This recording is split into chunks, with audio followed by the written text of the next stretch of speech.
It is a tradition in February to explore the topic of love.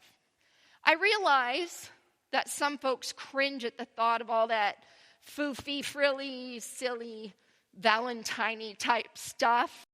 But our theme is on the wings of love, but it's the wings of love of the divine that we're going to talk about. Today is O, exploring what I'm calling the Omni-3. That is God's omnipresence, omnipotence, and omniscience. God is omnipresent, meaning present everywhere, at every moment. God is omnipotent, meaning all power and all powerful. And God is omniscient, meaning all-knowing. How many of you found an idea of an ever-present, all-powerful, and all-knowing judge or condemner kind of scary? I did. Nowhere in this book will you find anything that says God condemns or judges.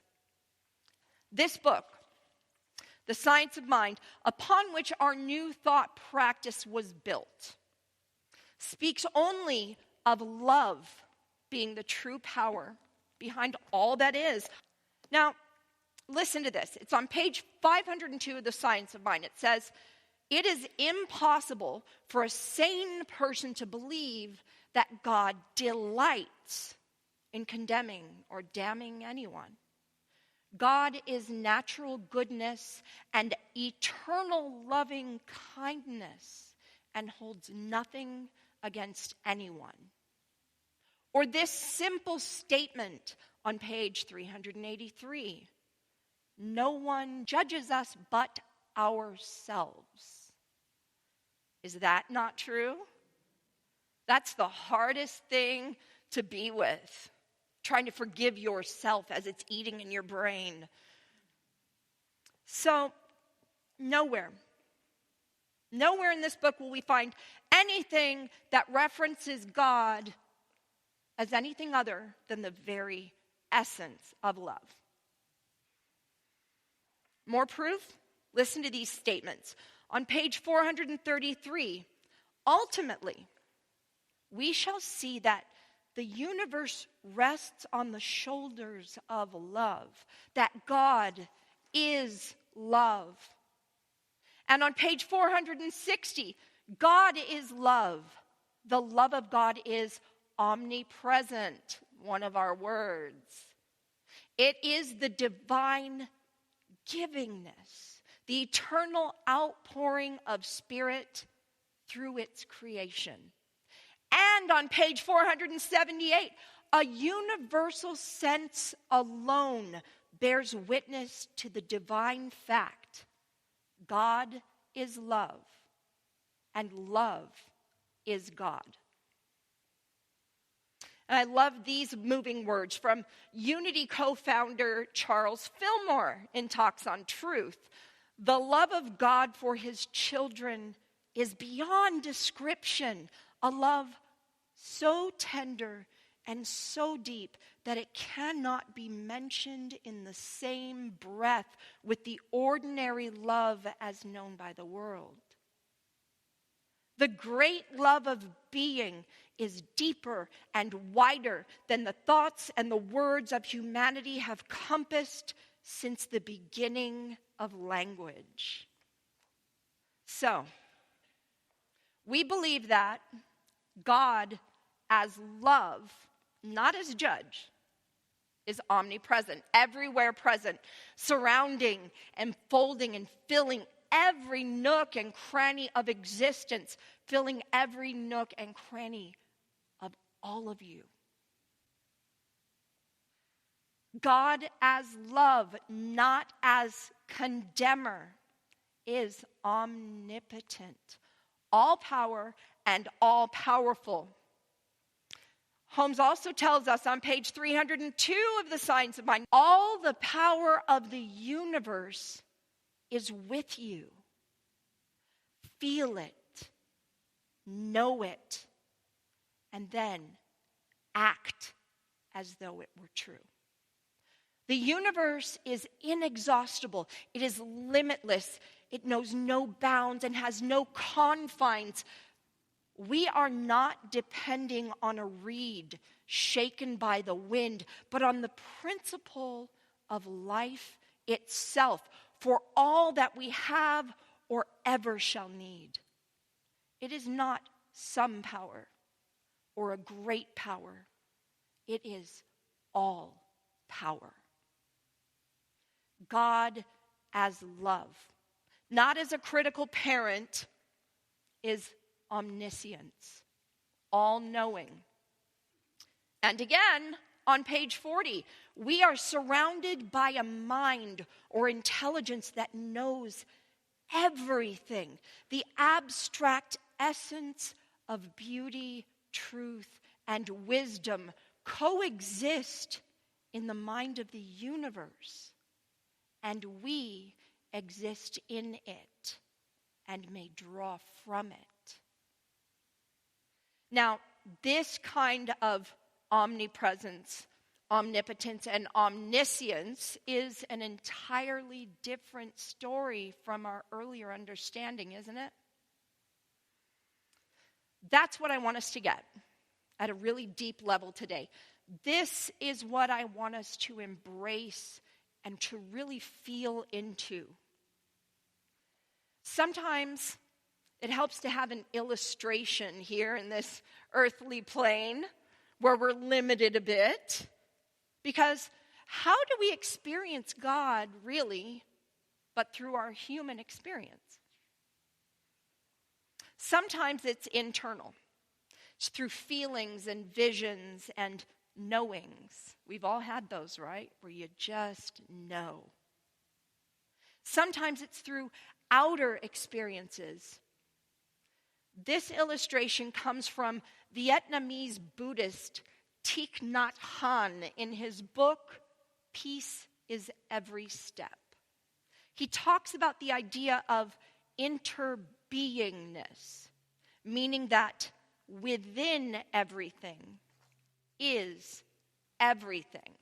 And for our purposes this morning, I'm going to expand that definition to say that within everything is everything, and that everything is an expression of God's omnipresent, omnipotent, and omniscient love. So, if you really get that, then you will clearly see that this sheet of paper is God. You don't see it? Okay, well, we have some work to do. According to Thich Nhat Hanh, floating above this here piece of paper is a cloud. Why? Because without a cloud, there will be no rain. Without rain, the trees cannot grow, and without trees, we have no paper, and therefore no sermon. The cloud is essential for the paper to exist. If the cloud isn't here, the sheet of paper cannot be here either. And if we look into this sheet of paper even more deeply, we can see the sunshine in it. No, I'm not talking about the color. The actual sunshine. So without sunshine, the forest cannot grow. And so we know that the sunshine is also in the sheet of paper. And if we continue to look, we can see the logger who cut the tree and the river that brought the logs to the mill. They're in this paper. And we see wheat. We know that the logger could not exist without his daily bread. And therefore, the wheat that became his bread is also in this sheet of paper. It's part of our perception. Your mind is in here, and mine is also. So we can say that everything in here is in here with this sheet of paper, right? We cannot point out one thing that is not here. Time, space, the earth, rain, minerals in the soil, the sunshine, the cloud, the river, the heat, you and me. Everything coexists within this sheet of paper. This sheet of paper is because everything else is. This piece of paper is a physical manifestation of God's omnipresence, omnipotence, and omniscient love. And so are you. Discover the reality of God's presence and almighty love within you now. And whatever may be going on in your life right now, if there's discord, disease, discomfort, distress, know that God's omnipresent, omnipotent, and omniscient love are your perfect life. Call a revealing of the truth forth in any of these areas by recognizing your oneness with God's love. Jesus said, "Ye shall know the truth, and the truth will set you free." Many of us know about the truth, but it remains just an intellectual process.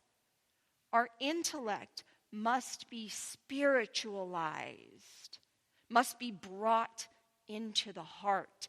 We can often live kind of a surface life, knowing about things, but never truly understanding. We give new birth to ourselves by knowing the truth in our very core. The time will come when we realize that there is nothing to heal. There is only something to know. And that something to know is that God's love is present everywhere, is all-powerful, and knows all that could ever be known. And that love is your love. New book on page 27 of Scientific Mental Practice. New Thought founding mother Emma Curtis Hopkins has some really powerful affirmations. So let's close our eyes and really focus on what we're saying. The good I am seeking is my God. My God is my life. The good I am seeking is my health. God is my health. The good I am seeking is my strength. God is my strength. The good I am seeking is my support. God is my support. Life is God. Truth is God. Love is God. Substance is God. God is intelligence, omnipresent, omnipotent, and omniscient. God is life, omnipresent, omnipotent, omniscient. God is truth, omnipresent, omnipotent, omniscient. God is love, omnipresent, omnipotent, omniscient. On page 28, Emma tells us, have some special time to make these statements of being. This will make you a great thinker. The mind of God will think through you. The words of God will speak through you. The joy of God will sing through you. The skill of spirit will work miracles through you. The beauty of God will inspire you. The love of God will melt the hard lot of humankind before you. You will be so one with your words that you will be able to say with Jesus Christ, I and the Father are one. You will drop off the garments of the flesh. You will see that by speaking the truth, you are spirit. And that by speaking the truth, you are omnipotent. I absolutely know that her statements are true because they're proven every day of my life. For example, and this is just one example of very, very many, often when I'm facing a situation I'm struggling with, trying to find direction, and helping maybe one of you who've confided in me, maybe something that's going on in my life, or even when I'm looking for the inspiration while writing a sermon, I do what I call a blind flip. I walk over to my books, and I've kind of got them all over the house because I don't have a bookcase, so I walk over to whichever location of books is calling me. And I see which book or books are calling me. And I take it in my hands, and I close my eyes, and I focus on whatever I'm seeking clarity about. And then I flip through the pages, stopping whenever it feels right. And about 90% of the time, it directly corresponds to whatever I'm focusing on. Man, the other 10% of the time, it becomes apparent when I repeat it again or with a different book. Talk about the mind of God thinking through you and the words of God speaking through you. All I had to do was focus on the problem and follow what called to me. And there were the answers. In sources I hadn't thought to look for answers. That's very cool. I'm going to end our time today with a meditation and an activity which gives us the opportunity to feel God's presence everywhere. So relax, feel your breath going in and out. Become very aware of your breathing. Now reflect on the presence of God in the atmosphere everywhere around you. Spirit and breath come from the same root word. Sense the love of God everywhere around you, going in and out of you with each breath. This is the omnipresence of God's love. Focus on my voice and recognize that as it goes in your ears, the vibration sends a message to your brain, which translates the vibration into something that you understand. Know that this is the omniscience, the all-knowing intelligence of God's love. Turn your attention to the sensations within your body. Notice the feeling of your skin, the touch of your clothing on your skin.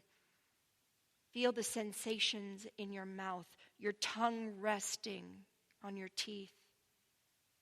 Notice any bodily sensations and reflect that every sensation is the biochemical process of the energy and power that is the creative life within you. Feel God's power, God's omnipotence at work within you. And now take this outside of yourself. And in a moment, not yet, I'm going to ask you to open your eyes. And as you do, consciously choose to realize that everything you're looking at is a manifestation of God's love. everything. Now open your eyes, and in the silence, look around the room at everyone and everything and say to yourself, so this is what God's love looks like. Look at the other people in this space. Look at the walls. Look at the windows. Look at the plants outside the windows. Look at the pews. Look at the paper in the pews. And purposely say to yourself, so this is what God's love looks like. This is what God looks like. Realize that everywhere you look, you are looking at the ever-present, all-knowing power of God's love in expression.